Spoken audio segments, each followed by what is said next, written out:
Kinds of human rights. വിവിധ തരത്തിലുള്ള മനുഷ്യാവകാശങ്ങൾ ഏതെല്ലാമാണ്? Human rights are indivisible and interdependent and therefore precisely there cannot be different kinds of human rights.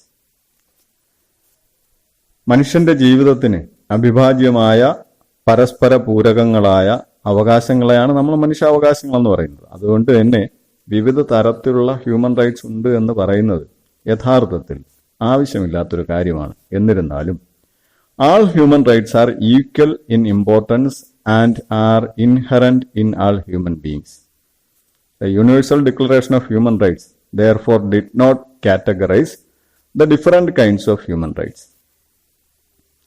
എല്ലാ മനുഷ്യാവകാശങ്ങൾക്കും തുല്യമായ പ്രാധാന്യവും അത് ജന്മസിദ്ധമായി എല്ലാ ഹ്യൂമൻ ബീയിങ്സിനും ഉണ്ടായിരിക്കേണ്ടതുമാണ്. അതുകൊണ്ട് തന്നെ universal declaration of human rights, അതായത് UDHRൽ therefore did not categorize the different kinds of human rights. അതിനകത്ത് പ്രത്യേകിച്ച് അതിനെ കാറ്റഗറൈസ് ചെയ്തിട്ടില്ല. ഹ്യൂമൻ റൈറ്റ്സ് എന്നാൽ എന്ത് എന്ന് പറഞ്ഞ് കാറ്റഗറൈസ് ചെയ്തിട്ടില്ല, വേർതിരിവുകളൊന്നുമില്ല. It simply enumerated them in different articles. അത് വിവിധ ആർട്ടിക്കിളുകളിലായി വിവിധ അനുച്ഛേദങ്ങളിലായി അതിനെ ഉൾപ്പെടുത്തിയിട്ടുള്ളതാണ്. However, the subsequent developments made in the human rights field under the United Nations system make it clear that human rights are of two kinds. പിന്നീട് ഐക്യരാഷ്ട്രസഭാ തലത്തിൽ അല്ലെങ്കിൽ ആഗോള തലത്തിൽ ഉണ്ടായിട്ടുള്ള പല മൂവ്മെന്റുകളിൽ നിന്നും രണ്ട് തരത്തിലുള്ള ഹ്യൂമൻ റൈറ്റ്സ് ഉണ്ട് എന്ന് പറഞ്ഞ് ഒരു വേർതിരിവ് ഉണ്ടായിട്ടുണ്ട്. അത് ഏതൊക്കെയാണ് എന്ന് നോക്കിയാൽ it clear that human rights R of two kinds. 1. Civil and political rights, and 2. Economic, social and cultural rights. ആരും തെറ്റിദ്ധരിക്കപ്പെടരുത്, രണ്ടു തരത്തിലുള്ള ഹ്യൂമൻ റൈറ്റ്സേ ഉള്ളൂ എന്ന്. യഥാർത്ഥത്തിൽ നമ്മളിപ്പോൾ കാറ്റഗറൈസ് ചെയ്ത് പരീക്ഷയ്ക്കൊക്കെ എഴുതുമ്പോൾ 3 തരത്തിലുള്ള ഹ്യൂമൻ റൈറ്റ്സ് ഉണ്ട് എന്ന് മനസ്സിലാക്കണം. ഒന്നാമത്തത് സിവിൽ ആൻഡ് പൊളിറ്റിക്കൽ റൈറ്റ്സ്, രണ്ടാമത്തത് economic and social cultural rights, മൂന്നാമത്തത് എന്ന് പറയുന്നത് കളക്റ്റീവ് റൈറ്റ്സ്, അല്ലെങ്കിൽ അതിനെ നമുക്ക് സോളിഡാരിറ്റി റൈറ്റ്സ് എന്ന് പറയാം. അപ്പോൾ ബ്രോഡ്ലി കാറ്റഗറൈസ് ചെയ്യുകയാണെങ്കിൽ human rights can be classified into three kinds. The first one is civil and political rights. അതിനെ നമ്മൾ ഫസ്റ്റ് ജനറേഷൻ റൈറ്റ്സ് എന്നാണ് പറയുന്നത്. Second one is economic, social and cultural rights. അതിനെ second generation rights എന്നാണ് പറയുന്നത്. ഇനി മൂന്നാം തലമുറ അവകാശങ്ങളെ കളക്റ്റീവ് റൈറ്റ്സ് എന്നോ സോളിഡാരിറ്റി റൈറ്റ്സ് എന്നോ നമ്മൾ പറയാറുണ്ട്. കളക്റ്റീവ് റൈറ്റ്സ് എന്നോ അല്ലെങ്കിൽ സോളിഡാരിറ്റി റൈറ്റ്സ് എന്നോ പറയാറുണ്ട്. ഇനി എന്തൊക്കെയാണ് ഇത് എന്ന് വിശദമായി നോക്കാം. അപ്പോൾ ഒന്നാം തലമുറ അവകാശം, ഫസ്റ്റ് ജനറേഷൻ റൈറ്റ്സ്, അതിനെ നമ്മൾ പറയുന്നത് സിവിൽ ആൻഡ് പൊളിറ്റിക്കൽ റൈറ്റ്സ് എന്നാണ്. Civil rights or liberties are referred to those rights which are related to the protection of the right to life and personal liberty. അപ്പൊ സിവിൽ എന്ന് പറഞ്ഞാൽ ആ പദം കൊണ്ട് അർത്ഥമാക്കുന്നത് എന്താണ്? സാധാരണ പൗരന്റെ അവകാശങ്ങളും വസ്തുവകകളും സംബന്ധിച്ചത് എന്നാണ് സിവിൽ എന്ന പദം കൊണ്ട് അർത്ഥമാക്കേണ്ടത്. അപ്പൊ ഈ സാധാരണ പൗരന്റെ അവകാശങ്ങളെയും വസ്തുവകകളെയും സംബന്ധിച്ച അവകാശം എന്ന് പറയുന്നത് civil rights or liberties are referred to those rights which are related to the protection of the right to life and personal liberty. മനുഷ്യന്റെ ജീവനും വ്യക്തി സ്വാതന്ത്ര്യത്തിനെയും സംരക്ഷിക്കുന്നതിന് വേണ്ടി നിലനിൽക്കുന്ന അവകാശങ്ങളെയാണ് സിവിൽ റൈറ്റ്സ് അല്ലെങ്കിൽ പൗരാവകാശങ്ങൾ എന്ന് നമുക്ക് പൊതുവിൽ പറയാൻ വേണ്ടി പറ്റുന്നത്. They are essential for a person so that he may live a dignified life. ഇത് വളരെ അനിവാര്യമായ ഒരു അവകാശമാണ്. ഇതുണ്ടെങ്കിൽ മാത്രമേ മാന്യമായ ഒരു ജീവിതം ഒരു വ്യക്തിക്ക് സാധ്യമാവുകയുള്ളൂ. ഉദാഹരണത്തിന്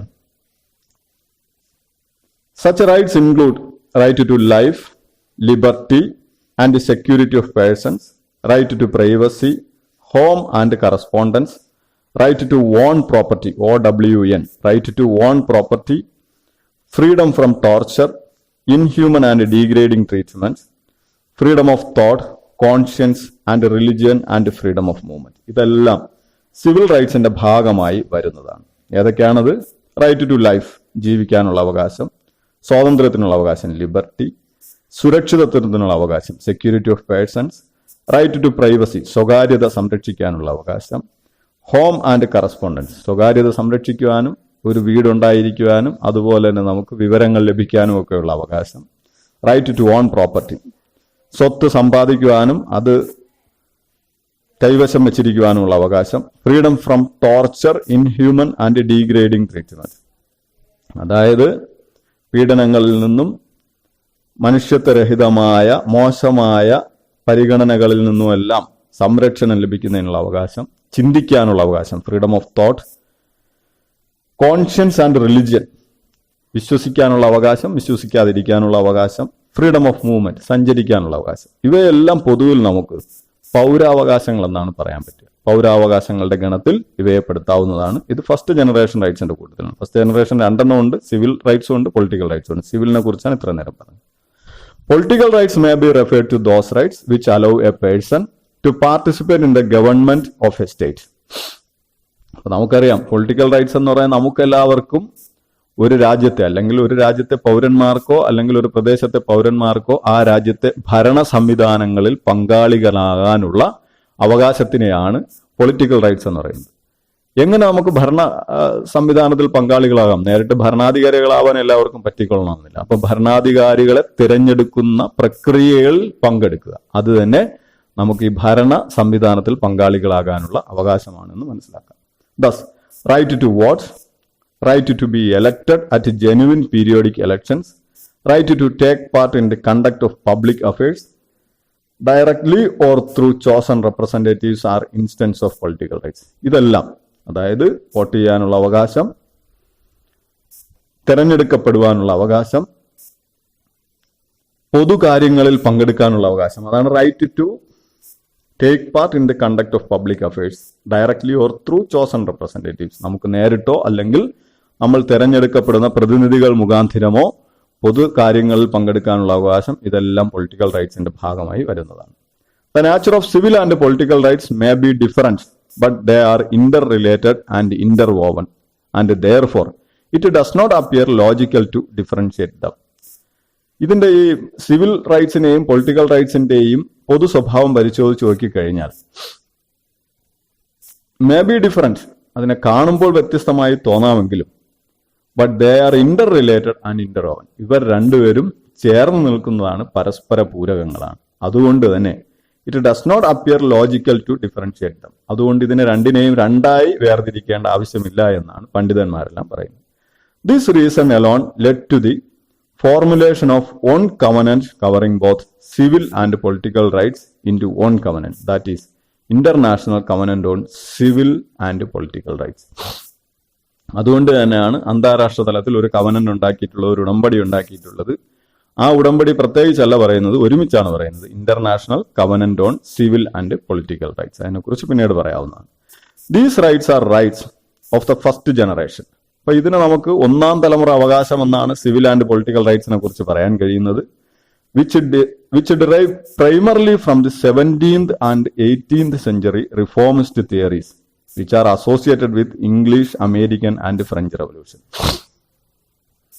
അപ്പൊ ഇംഗ്ലീഷ് റവല്യൂഷന്റെയും ഇംഗ്ലീഷ് വിപ്ലവത്തിന്റെയും അല്ലെങ്കിൽ വ്യാവസായിക വിപ്ലവത്തിന്റെയും അമേരിക്കൻ റവല്യൂഷന്റെയും ഫ്രഞ്ച് റവല്യൂഷന്റെയും ഒക്കെ ഭാഗമായി ഉണ്ടായ നവീകരണ പ്രസ്ഥാനങ്ങളുടെ ഫലമായി 17-18 നൂറ്റാണ്ടുകളിൽ രൂപപ്പെട്ട അവകാശങ്ങളാണ് ഈ സിവിൽ ആൻഡ് പൊളിറ്റിക്കൽ റൈറ്റ്സ് എന്ന് പറയുന്നത്.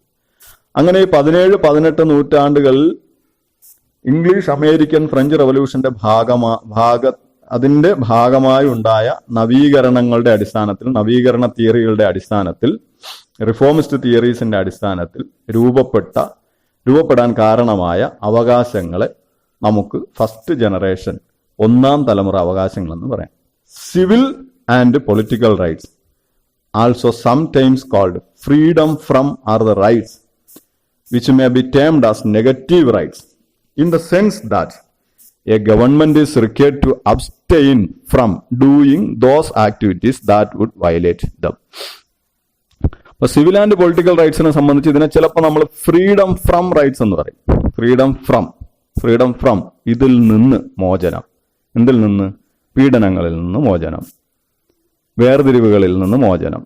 അപ്പൊ ഇങ്ങനെയെല്ലാം പറയാം. അപ്പൊ ഫ്രീഡം ഫ്രം റൈറ്റ്സ് എന്ന് നമ്മൾ ഇതിനെ പറയാറുണ്ട്. Are the rights which may be termed as negative rights. അതുകൊണ്ട് തന്നെ ഇതിനെ പലപ്പോഴും നമുക്ക് നിഷേധാത്മക അവകാശങ്ങളാണെന്ന് പറയാം. എന്ന് പറഞ്ഞാൽ എന്താണ്? Government is required to abstain from doing those activities that would violate dum.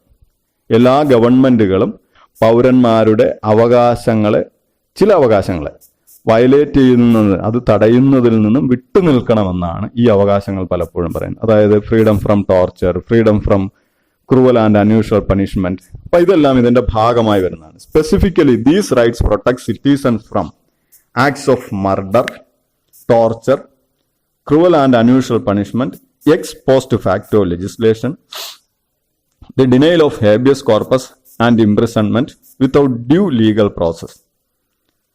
അപ്പൊ ഇതൊക്കെയാണ് ഇതിൻ്റെ അകത്ത് പൊതുവിൽ നമുക്ക് പറയാം. സ്പെസിഫിക്കലി നമ്മൾ പറയുകയാണെങ്കിൽ അപ്പൊ ഗവൺമെന്റ് വിട്ടു നിൽക്കുന്ന കാര്യങ്ങൾ എന്തൊക്കെയാണ്? ആളുകളെ അനാവശ്യമായി കൊല്ലാൻ പാടില്ല, പീഡിപ്പിക്കാൻ പാടില്ല, ക്രൂവൽ ആൻഡ് അൺയൂഷ്വൽ പണിഷ്മെന്റ്, അനാവശ്യമായി വളരെ മോശമായ ശിക്ഷാവിധികളുമായി ജനങ്ങളെ സമീപിക്കരുത്. എക്സ് പോസ്റ്റ് ഫാക്ടോ ലെജിസ്ലേഷൻ, ഒരു കുറ്റത്തിന് ഇന്നുള്ള നിയമം അനുസരിച്ച് ശിക്ഷ വിധിക്കുക, അല്ലാതെ പിന്നീട് ഉണ്ടാക്കിയ നിയമം അനുസരിച്ച് ശിക്ഷ വിധിക്കുന്നതിനാണ് ഈ എക്സ് പോസ്റ്റ് ഫാക്ടോ ലെജിസ്ലേഷൻ എന്ന് പറയുന്നത്.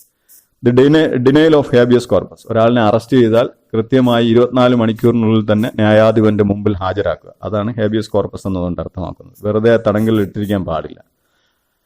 പിന്നെ and imprisonment without due legal process, നിയമവാഴ്ചയിലൂടെ മാത്രമേ ഒരാളിനെ തടവിൽ വയ്ക്കാനും അയാളെ തടങ്കലിൽ വയ്ക്കാനും പാടുള്ളൂ. ഇതെല്ലാം ഫ്രീഡം ഫ്രം എന്ന് പറയുന്ന അവകാശങ്ങളുടെ പട്ടികയിൽ വരുന്നതാണ്. Notable point in these right is that they are capable of immediate and full realisation without significant cost being incurred. അപ്പൊ ഇതിന്റെ പ്രധാനപ്പെട്ട പ്രത്യേകത എന്താണ്? ഗവൺമെന്റ് ഒരാളിനെ അനാവശ്യമായി പീഡിപ്പിക്കാതിരിക്കാൻ പ്രത്യേകിച്ച് ചെലവുകളൊന്നും വരുന്നില്ല. ഗവൺമെന്റ് ഒരാളിനെ അറസ്റ്റ് ചെയ്താൽ കൃത്യമായ ന്യായവിചാരണ നടത്തുന്നതിന് പ്രത്യേകിച്ച് അധിക ചെലവുകളൊന്നും തന്നെ വരുന്നില്ല. അപ്പോ അതാണ് ഇതിനകത്ത് പറയുന്നത്, they are capable of immediate and full realisation without significant cost being incurred. അപ്പോൾ പ്രത്യേകിച്ച് ചിലവുകളൊന്നും കൂടാതെ തന്നെ ജനങ്ങൾക്ക് ലഭിക്കുന്ന അവകാശങ്ങളാണ് ഈ സിവിൽ ആൻഡ് പൊളിറ്റിക്കൽ റൈറ്റ്സ് എന്ന് പറയുന്നത്. അപ്പോൾ പൊതുവിൽ നമ്മൾ ഇതിനകത്ത് പറഞ്ഞ കാര്യങ്ങൾ എന്തൊക്കെയാണ്? സിവിൽ ആൻഡ് പൊളിറ്റിക്കൽ റൈറ്റ്സിനെ നമുക്ക് ഒന്നാം തലമുറ അവകാശങ്ങൾ എന്ന് വിളിക്കാം, അതായത് ഫസ്റ്റ് ജനറേഷൻ റൈറ്റ്സ് എന്ന് വിളിക്കാം. സിവിൽ ആൻഡ് പൊളിറ്റിക്കൽ റൈറ്റ്സിനെ പ്രത്യേകിച്ച് കാറ്റഗറൈസ് ചെയ്യേണ്ട, എന്നാലും കാറ്റഗറൈസ് ചെയ്യുകയാണെങ്കിൽ സിവിൽ റൈറ്റ്സ് എന്നും, പ്രത്യേക പൗരാവകാശങ്ങളെന്നും, അതുപോലെ തന്നെ പൊളിറ്റിക്കൽ റൈറ്റ്സ് എന്നും, രാഷ്ട്രീയ അവകാശങ്ങളെന്നും പറയാം. എന്നാൽ ഇത് രണ്ടും ഇന്റർഡിപെൻഡന്റ് ആണ്. അപ്പൊ ഈ റൈറ്റ്സിനെ സംബന്ധിച്ച് അതുകൊണ്ട് തന്നെ അന്താരാഷ്ട്ര തലത്തിൽ ഒരു കവനന്റ് ഉണ്ടായിട്ടുണ്ട്. ആ covenant international covenant on civil and political rights ആണ്.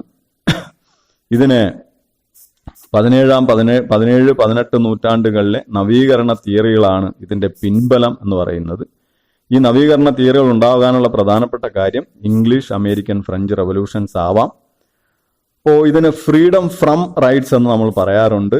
ഇതിന്റെ പ്രത്യേകത എന്ന് പറയുന്നത് ഇതിന് ഈ അവകാശങ്ങൾ മനുഷ്യർക്ക് കൊടുക്കുന്നത് കൊണ്ട് ഗവൺമെന്റിന് പ്രത്യേകിച്ച് അധിക ചെലവുകളൊന്നും ഉണ്ടാകുന്നില്ല എന്നുള്ളതാണ്. ഓക്കെ, ഇനി രണ്ടാമത്തെ അവകാശം എന്ന് പറയുന്നത് economic, social and cultural rights. അതിനെ നമുക്ക് സെക്കൻഡ് ജനറേഷൻ റൈറ്റ്സ് എന്നാണ് പറയുന്നത്. Economic, social and cultural rights, അതിന് നമ്മൾ വിളിക്കുന്നത് ഫ്രീഡം ടു റൈറ്റ്സ് എന്നാണ്. എന്തൊക്കെ കിട്ടണം? കുറേ കാര്യങ്ങൾ നമുക്ക് കിട്ടണം. ഭക്ഷണം കിട്ടണം, അല്ലെങ്കിൽ വീട് കിട്ടണം എന്നെല്ലാം പറയുന്നത്. Freedom to rights are related to the guarantee of minimum necessities of the life to human beings. അപ്പോ ഒരു മനുഷ്യ വ്യക്തിക്ക് അത്യാവശ്യമായ കാര്യങ്ങൾ ലഭിക്കണം എന്ന് പറയുന്ന അവകാശങ്ങളെയാണ് നമുക്ക് economic, social and cultural rights എന്ന് പറയുന്നത്, അല്ലെങ്കിൽ ഫ്രീഡം ടു റൈറ്റ്സ് എന്നാണ് നമ്മൾ അതിനെ വിളിക്കുന്നത്. In the absence of these rights the existence of human beings is likely to be endangered. അപ്പൊ ഈ അവകാശങ്ങൾ ഇല്ല എങ്കിൽ മനുഷ്യന്റെ നിലനിൽപ്പ് തന്നെ അപകടത്തിലാകും, എൻഡേഞ്ചേർഡ് ആവാൻ സാധ്യതയുണ്ട്. Right to adequate food, clothing, housing and adequate standard of living and freedom from hunger, right to work, right to social security, right to physical and mental health and right to education are included in this category of rights. അപ്പോൾ എന്തൊക്കെയാണ് നമുക്ക് ഇതിനകത്ത് ഉൾക്കൊള്ളിക്കാൻ പറ്റുന്നത്? അത്യാവശ്യമായി കിട്ടേണ്ട ഭക്ഷണം ലഭിക്കുക, adequate food, ആവശ്യമായി കിട്ടേണ്ട ഭക്ഷണം ലഭിക്കണം, വസ്ത്രം ലഭിക്കണം, ക്ലോത്തിങ് ലഭിക്കണം, ഹൗസിംഗ്, വീടുണ്ടാവണം അല്ലെങ്കിൽ താമസ സൗകര്യം ഉണ്ടാവണം, and adequate standard of living and freedom from hunger, മാന്യമായ ജീവിത സാഹചര്യങ്ങളും വിശപ്പിൽ നിന്നുള്ള മോചനവും ഉണ്ടാവണം, ജോലി ചെയ്യാനുള്ള, തൊഴിൽ ചെയ്യാനുള്ള സാഹചര്യം ഉണ്ടാകണം, right to work, right to social security, സാമൂഹ്യ സുരക്ഷിതത്വം ഉണ്ടാകണം, right to physical and mental health, ശാരീരികവും മാനസികവുമായ ആരോഗ്യമുണ്ടാവണം. ആൻഡ് റൈറ്റ് ടു എഡ്യൂക്കേഷൻ, വിദ്യാഭ്യാസത്തിനുള്ള അവകാശം ഉണ്ടാകണം. ഇതിനെല്ലാം നമുക്ക് ഈ രണ്ടാം തലമുറ അവകാശങ്ങളിൽ ഉൾപ്പെടുത്താവുന്നതാണ്. These rights are included in the international covenant on economic, social and cultural rights. ഇതിനെ മറ്റൊരു കവനന്റായ international covenant on economic, social and cultural rights ഉൾപ്പെടുത്തിയിട്ടുണ്ട്. ഈ റൈറ്റ്സിനെ പൊതുവിൽ നമ്മൾ വിളിക്കുന്നത് പോസിറ്റീവ് റൈറ്റ്സ് എന്നാണ്. These rights sometimes called as positive rights require active intervention, not abstentions on the part of state. അപ്പോൾ രാഷ്ട്രം കാര്യക്ഷമമായി ഇടപെടുന്നതിലൂടെ മാത്രം നേടിയെടുക്കാനാകുന്ന അവകാശങ്ങളാണ് ഈ അവകാശങ്ങൾ എന്ന് പറയുന്നത്. അല്ലാതെ രാഷ്ട്രം വിട്ടു നിന്നാൽ, നേരത്തെ നമ്മൾ പറഞ്ഞ ഒന്നാം തലമുറ അവകാശങ്ങൾ രാഷ്ട്രം ചില കാര്യങ്ങൾ ചെയ്തുകൂടാ എന്നാണ് പറഞ്ഞത്. പക്ഷെ ഇവിടെ അങ്ങനെയല്ല. രാഷ്ട്രം മുൻകൈ എടുത്ത് നടപ്പിലാക്കേണ്ട അവകാശങ്ങളാണിത്. രാഷ്ട്രം മുൻകൈ എടുത്ത് നടപ്പിലാക്കിയാൽ മാത്രമേ, അല്ലെങ്കിൽ സമൂഹം മുൻകൈ എടുത്ത് നടപ്പിലാക്കിയാൽ മാത്രമേ ഈ അവകാശങ്ങൾ വ്യക്തികൾക്ക് കരഗതമാവുകയുള്ളൂ. These rights are therefore counterpart to the first generation of civil and political rights, with human rights conceived more in positive, right to than negative, freedom from terms. അപ്പൊ നേരത്തെ പറഞ്ഞതുപോലെ ഗവൺമെന്റിന്റെ ഇടപെടലുകൾ ഉണ്ടായാലേ പറ്റൂ. അതുകൊണ്ട് തന്നെ ഇത് പോസിറ്റീവ് റൈറ്റ്സ് ആണ്. നമ്മൾ എന്തെങ്കിലും ചെയ്തേ പറ്റൂ. റൈറ്റ് ടു എന്നാണ് പറയുന്നത്, അല്ലാതെ ഫ്രീഡം ഫ്രം എന്നല്ല പറയുന്നത്. നെഗറ്റീവ് ടേമിലല്ല, നിഷേധാത്മകമായിട്ടല്ല, അനുരോധാത്മകമായിട്ട് വേണം ഈ അവകാശങ്ങളെ നമ്മൾ സമീപിക്കേണ്ടത്. The enjoyment of these rights requires a major commitment of resources and therefore their realization cannot be immediate as in the case of civil and political rights. അപ്പൊ ഇത് അനുഭവിക്കണമെങ്കിൽ, ഇത് അനുഭവവേദ്യമാകണമെങ്കിൽ രാഷ്ട്രത്തിലെ ഗവൺമെന്റും അവിടുത്തെ രാഷ്ട്രത്തിലെ ഗവൺമെന്റ് വിഭവങ്ങളെ നന്നായി വിനിയോഗിച്ചാൽ മാത്രമേ എല്ലാവർക്കും ഈ പറഞ്ഞ അവകാശങ്ങളെല്ലാം ലഭിക്കുകയുള്ളൂ. അതുകൊണ്ട് തന്നെ their realization, അത് നമുക്ക് കരഗതമാകുന്നത് cannot be immediate as in the case of civil and political rights. Civil and political rights കിട്ടുന്നത് പോലെ വളരെ പെട്ടെന്ന് സാധ്യമായ ഒരു കാര്യമല്ല. അഡിക്വേറ്റ് ഫുഡ് കൊടുക്കണമെങ്കിൽ ഗവൺമെന്റിന്റെ കയ്യിൽ റിസോഴ്സ് ഉണ്ടാവണം. അതുപോലെ തന്നെ ഗവൺമെന്റ് കമ്മിറ്റ്മെന്റ് ആയിരിക്കണം. ഗവൺമെന്റിന് ഇത് ചെയ്യണമെന്നുള്ള അതിയായ ആഗ്രഹം വേണം. അത്ര ആഗ്രഹത്തോടുകൂടി സമീപിച്ചാൽ മാത്രമേ ഗവൺമെന്റ് ഇത് നടപ്പിലാക്കാൻ പറ്റൂ. Economic, social and cultural rights which is linked with the Russian revolution are based fundamentally on the concept of social equality. അപ്പൊ ഈ economic, social and cultural rights, ഈ രണ്ടാം തലമുറ അവകാശം, റഷ്യൻ റവല്യൂഷനുമായിട്ടാണ് ഇത് കൂടുതൽ ബന്ധപ്പെട്ടിരിക്കുന്നത്. ഇതിന്റെ കൺസെപ്റ്റ് യഥാർത്ഥത്തിൽ സോഷ്യൽ ഇക്വാലിറ്റിയുമായി ബന്ധപ്പെട്ട, സാമൂഹ്യ സമത്വവുമായി ബന്ധപ്പെട്ടതാണ്. Realisation of these rights which is generally called the right of second generation has been somewhat slow in coming. അപ്പോൾ ഇതിനെ രണ്ടാം തലമുറ അവകാശങ്ങൾ എന്നാണ് പറയുന്നത്. ഇത് നിലവിൽ വരുന്നതിന് ഒരല്പം താമസം ഉണ്ടാകും. കാരണം ഫണ്ട് കമ്മിറ്റ്മെന്റോടുകൂടി വിനിയോഗിക്കാനുള്ള സർക്കാരുകളും കൂടി വന്നാൽ മാത്രമേ അത് നടപ്പിലാവുകയുള്ളൂ. They are clear only as general principles and not as specific rules. However they have begun to come of age. എന്തായാലും മിക്കവാറുമുള്ള രാജ്യങ്ങളും ഇപ്പോൾ ഇത് നടപ്പിലാക്കാൻ തയ്യാറാണ്. അപ്പൊ രണ്ടാം തലമുറ അവകാശങ്ങളെക്കുറിച്ച് പൊതുവിൽ നമ്മൾ ഓർത്തിരിക്കേണ്ട കാര്യം എന്താണ്? ഇതിനെ പറയുന്നത് economic, social and cultural rights ആണ്. സാമ്പത്തികവും സാമൂഹികവും സാംസ്കാരികവുമായ അവകാശങ്ങൾ എന്ന് പറയുന്നു. പിന്നെ രണ്ടാം തലമുറ അവകാശങ്ങൾ എന്നാണ് പറയുന്നത്. കൂടാതെ ഇത് ഫ്രീഡം ടു, ചില കാര്യങ്ങൾ നടപ്പിലാക്കി കൊടുക്കലാണ്, അല്ലാതെ വിട്ടുനിൽക്കലല്ല. നടപ്പിലാക്കി കൊടുക്കുക. ഗവൺമെന്റിന് അഡിക്വേറ്റ് റിസോഴ്സസും കമ്മിറ്റ്മെന്റും ഉണ്ടെങ്കിൽ മാത്രമേ ഇത് നടപ്പിലാക്കാൻ വേണ്ടി കഴിയുകയുള്ളൂ. ഇത് പോസിറ്റീവ് റൈറ്റ്സ് എന്നാണ് ഇതിനെ അറിയപ്പെടുന്നത്. അനുരോധാത്മക റൈറ്റ് എന്നാണ് ഇത് അറിയപ്പെടുന്നത്. റഷ്യൻ റവല്യൂഷനുമായി ചേർത്ത് വായിക്കേണ്ട ഒരു റൈറ്റാണ് ഇത്. ഈ റവല്യൂഷൻ ഫണ്ടമെന്റലി, റഷ്യൻ റവല്യൂഷൻ എന്ന് പറയുന്നത് ഫണ്ടമെന്റലി അടിസ്ഥാനപരമായി സാമൂഹിക സമത്വത്തിനെ കുറിച്ചാണ് റഷ്യൻ റവല്യൂഷൻ കാര്യങ്ങൾ മുന്നോട്ട് വയ്ക്കുന്നത്. ഇനി മൂന്നാം തലമുറ അവകാശം എന്ന് പറയുന്നത് വളരെ ലേറ്റസ്റ്റ് ആയിട്ട് വന്നതാണ്. അതിനെ നമുക്ക് വിളിക്കാൻ പറ്റുന്നത് കളക്റ്റീവ് റൈറ്റ്സ് എന്നാണ്. കളക്റ്റീവ് റൈറ്റ്സ്, അല്ലെങ്കിൽ അതിനെ വിളിക്കുന്ന മറ്റൊരു പേരാണ് സോളിഡാരിറ്റി റൈറ്റ്സ് എന്ന് പറയുന്നത്. അപ്പോൾ മൂന്നാം തലമുറ അവകാശങ്ങളെ നമുക്ക് തേർഡ് ജനറേഷൻ റൈറ്റ്സ് എന്നോ സോളിഡാരിറ്റി റൈറ്റ്സ് എന്നോ, ഏറ്റവും ആദ്യമായി പറയേണ്ടത് കളക്റ്റീവ് റൈറ്റ്സ് എന്നോ ആണ്. അപ്പോൾ നേരത്തെ പറഞ്ഞ രണ്ട് കാറ്റഗറിയിൽ നിന്ന് വ്യത്യസ്തമായി, in addition to the above two categories, that categories ഏതൊക്കെയാണ്? ഫസ്റ്റ് ജനറേഷനും second generation rights. There is another kind of rights which may be enjoyed by individuals collectively, such as ഏതൊക്കെയാണ് ഇതിന്റെ ഭാഗമായി വരുന്ന അവകാശങ്ങളെന്ന് നോക്കാം. Right to economic and social development, സാമ്പത്തികവും സാമൂഹികവുമായ വികസനം, സാമ്പത്തികവും സാമൂഹികവുമായ വികസനം. Right to a healthy environment, ആരോഗ്യപരമായ എൻവയോൺമെന്റ്, ആരോഗ്യപരമായ പരിസ്ഥിതി. റൈറ്റ് ടു സെൽഫ് ഡിറ്റർമിനേഷൻ, സ്വയം നിർണയ അവകാശം. Right to natural resources or the physical protection of the group as such through the prohibition of genocide. വംശഹത്യകളില്ലാതെ നിലനിൽക്കുന്ന തരത്തിൽ തന്നെ ചില കൂട്ടങ്ങളെ അതുപോലെ നിലനിർത്താൻ വേണ്ടി സഹായിക്കും. ഇപ്പോൾ ഓസ്ട്രേലിയ എന്ന് പറഞ്ഞ രാജ്യത്തിനെ കുറിച്ച് നമ്മൾ കേട്ടിട്ടുണ്ട്. ഓസ്ട്രേലിയയിൽ ബ്രിട്ടീഷുകാർ അധിനിവേശം നടത്തിയതിൽ പിന്നെ അവിടെയുള്ള കുട്ടികളുടെ അബോർജിൻ കൾച്ചർ, അവരുടെ ആദിവാസി കൾച്ചർ മാറ്റുന്നതിന് വേണ്ടി കൊച്ചു കുട്ടികളെ ജനിക്കുമ്പോൾ തന്നെ അവിടെ നിന്ന് മാറ്റി ബ്രിട്ടീഷുകാരുടെ കൾച്ചറുകളെ പ്രോത്സാഹിപ്പിച്ച് വളർത്തുന്ന പ്രത്യേക കേന്ദ്രങ്ങളിലേക്ക് മാറ്റി സംരക്ഷിക്കാറുണ്ടായിരുന്നു. പക്ഷെ പിന്നീടാണ് അവരത് തിരിച്ചറിഞ്ഞത് അത് യഥാർത്ഥത്തിൽ ഒരു ജനസമൂഹത്തോട് ചെയ്യുന്ന വലിയ ചതിയാണ്. ഏതെങ്കിലും ഒരു കൾച്ചർ മറ്റൊരു കൾച്ചറിനേക്കാൾ മേലെയല്ല എന്നുള്ളത് പിന്നീടുണ്ടായ തിരിച്ചറിവാണ്. അപ്പോൾ അത്തരത്തിൽ ഒരു വിഭാഗത്തിന്റെ, ഒരു സമൂഹത്തിന്റെ കൾച്ചറുകളെ സംരക്ഷിക്കുന്നതിന് വേണ്ടി ജനോസൈഡുകളില്ലാതെ, വംശഹത്യകളില്ലാതെ അവർക്ക് നൽകുന്ന പ്രൊട്ടക്ഷനുകളെയും നമുക്ക് ഈ കളക്റ്റീവ് റൈറ്റ്സ് എന്ന് പറയാം. അപ്പോൾ കളക്റ്റീവ് റൈറ്റ്സിൽ പ്രധാനപ്പെട്ടത് ഏതൊക്കെയാണ്? Right to economic and social development, right to natural resources or the physical protection of the group as such through the prohibition of genocide, right to a healthy environment. ഇതെല്ലാം മൂന്നാം തലമുറ അവകാശങ്ങളിൽപ്പെട്ടതാണ്. Such rights are referred to collective rights. ഇതിനെ നമുക്ക് collective rights എന്നാണ് പറയുന്നത്. Collective rights സമൂഹത്തിന്റെ അവകാശം, ഒരു വ്യക്തിക്ക് വേണ്ടി മാത്രമുള്ളതല്ല, ഒരു സമൂഹത്തിന് വേണ്ടിയിട്ടുള്ള അവകാശങ്ങളാണ്. Although it is difficult to maintain difference between individual rights and collective rights, it may be stated that while individual rights are available to individuals of a group, collective rights are not available to individual alone.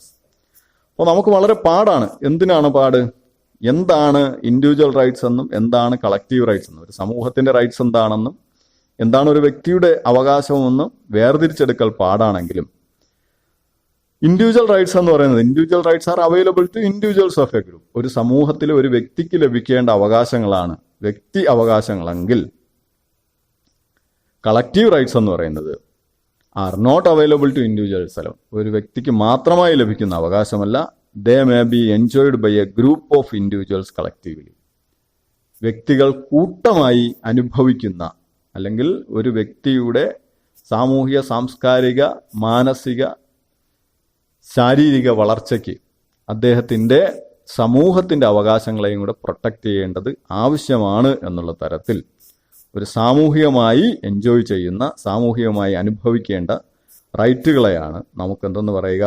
Collective rights എന്ന് പറയുന്നത്. These rights are referred to as right of third generation. ഈ റൈറ്റ്സിനെ നമുക്ക് third generation rights എന്നാണ് പറയുന്നത്. Many of these rights have not been enacted in legally binding documents.